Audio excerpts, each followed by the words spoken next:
if we skip pretty far ahead, I Mhm. revealed something traumatic that happened to my mother. I was raped Okay. in a church at 12 years old. Mm. And I didn't tell my mom until years later. How old were you when you told your mother? 16. Don't walk through the details, but what occurred at the church, and how did that moment end up A happening? very small church. And there, of course, there were moments that led up to it. Like, I guess seeing what he could get away with. And this was another kid in the youth group, an older kid? Yeah, and there was really just a couple of us anyway. So, I mean, it was a tiny little church. Okay. But it led up, there was months before, like leading up to how far he could push it and what he could get away with. And then What would you say advice for a 12, 13, 14, 15-year-old? Now it's like you have these things that are happening online and then in person, right?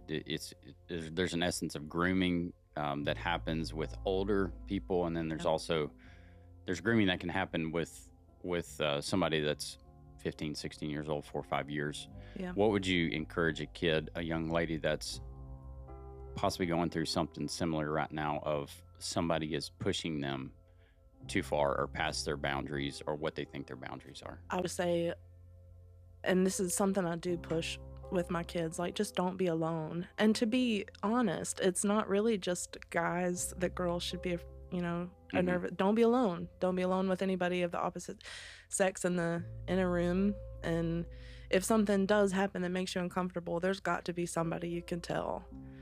There should be.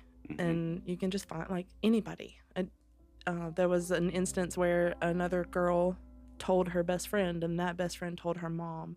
There are trustworthy people, and I try to make sure my kids have trustworthy people in their life if it's something that they can't tell me.